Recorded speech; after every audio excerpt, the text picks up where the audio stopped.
ውድ ቤተሰቦቻችን ሰላም ለእናንተ ይሁን። በዛሬው ፕሮግራማችን የደም ግፊት ወይም ሃይፐርቴንሽን ምንነት፣ መንስኤዎቹና መፍትሄው ላይ እንነጋገራለን። የደም ግፊት ወይም ሃይፐርቴንሽን ደም በደም ስሮች ላይ ከመደበኛው በላይ ግፊት ሲያሳድር የሚከሰት ህመም ነው። ብዙ ጊዜ ግልጽ ምልክት ስለማይኖረው ዝምተኛ ገዳይ ወይም ደግሞ ሳይለንት ኪለር ተብሎም ይጠራል። መንስኤዎቹን በተመለከተ አንደኛ በቤተሰብ የሚተላለፍ የደም ግፊት አይነት አለ። ይህ በዘር ወይም በቤተሰብ የሚተላለፈው አይነት የደም ግፊት ከ30 እስከ 50% የሚሆነውን የደም ግፊት ታማሚ ብዛት ይሸፍናል። ሁለተኛ ከፍተኛ ጨው መመገብ።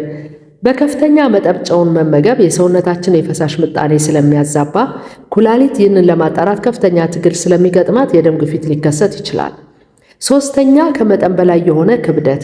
ከመጠን በላይ የሆነ ክብደት ወይም የሰውነት ውፍረት ልባችን ላይ ጫና በማሳደርና ልብ በአግባቡ ስራውን እንዳይሰራ በማድረግ ከፍተኛ የደም ግፊትን ሊያመጣ ይችላል። አራተኛ የአካል ብቃት እንቅስቃሴ እጥረት። በቂ የአካል ብቃት እንቅስቃሴ አለማድረግ በተመሳሳይ ልብ በአግባቡ ስራዋን እንዳትሰራ በማድረግ ከፍተኛ የደም ግፊትን ያመጣል። አምስተኛው ደግሞ ሲጋራ ማጤስ። ሲጋራ ማጤስ ደም ወደ ተለያየ ሰውነት ክፍል የሚያደርሱ አርተሪ የተባሉትን የደም ስሮች ኦክሲጅንን በተፈለገው መጠን እንዳያጓጉዙ በማድረግ የደም ግፊትን ይጨምራል። ስድስተኛ ከመጠን በላይ አልኮል መጠጣት።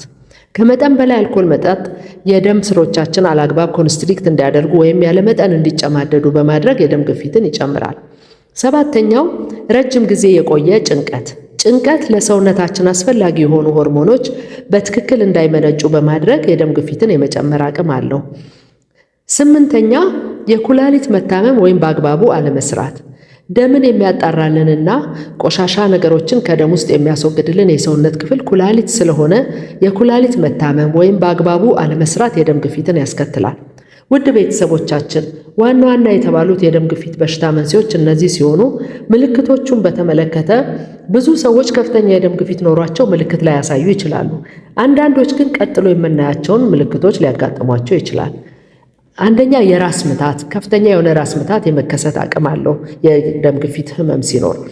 ሁለተኛው የራስ ማዞር ነው። ብዥታ ወይም የእይታ ችግር ሊኖርም ይችላል። አንዳንድ ጊዜ ደግሞ ልክ እንደ ነስር ደም ከአፍንጫ መፍሰስ ሊያጋጥም ይችላል። የደረት ህመም፣ የተዛባ የልብ ምትም የደም ግፊት ህመም ለመኖሩ ምልክቶች ናቸው። እነዚህንና የመሳሰሉትን ምልክቶች ካየን ጥንቃቄ ልናደርግ ይገባል ማለት ነው። ቀጥለን መፍትሄና መከላከያዎችን የምናይ ሲሆን ዋና ዋና የሚባሉት ጨው መቀነስ፣ ፍራፍሬና አትክልት በብዛት መመገብ፣ በሳምንት ቢያንስ ለ150 ደቂቃ መደበኛ የሆነ የአካል ብቃት እንቅስቃሴ ማድረግ ደግሞ እጅግ ጠቃሚ ነው የሚሆነው።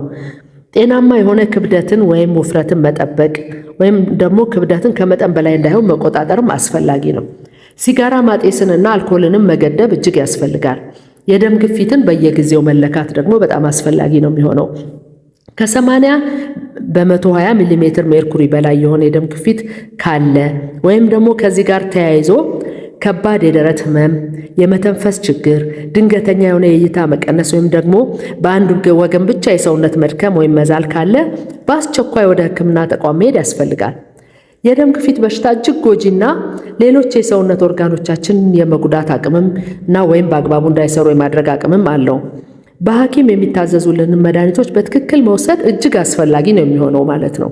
በሐኪም ካልታዘዝንም በስተቀር ደማችንን ስንለካ የደም ግፊቱ በሚሊሜትር ሜርኩሪ ልኬቱ ቀንሷል በማለት ብቻ የደም ግፊት መድኃኒት በፍጹም አይቋረጥም። ባይሆን ልዩነቶችና ለውጦችን ባየን ጊዜ ተመልሰን ወደ ሕክምና ቦታችን ወይም ወደ ሐኪሞቻችን በመሄድ ሪፖርት ማድረግ ይኖርብናል። ስለዚህ መድኃኒቶች በፍጹም ቢቀንስም አይቋረጡም ማለት ነው። ውድ ቤተሰቦቻችን እዚህ ከምንሰጣቸው መረጃዎች በተጨማሪ የምክር አገልግሎትና ድጋፍ የምትፈልጉ በኮሜንት ላይ ጥያቄዎቻችሁን ብታስቀምጡልን መልስ የምንሰጥ ሲሆን ዲስክሪፕሽን ቦክስ ላይ በተቀመጠው የስልክ ቁጥርን በመደወል ልታማክሩ እንደምትችሉ ልንገልጽ እንወዳለን። ሰብስክራይብ፣ ላይክ እና ሼር በማድረግ ስለምታበረታቱን በቅድሚያ ታላቅ ልባዊ ምስጋናን እናቀርባለን። በሌላ ፕሮግራም እስክንገናኝ ሰላም ሁኑልን።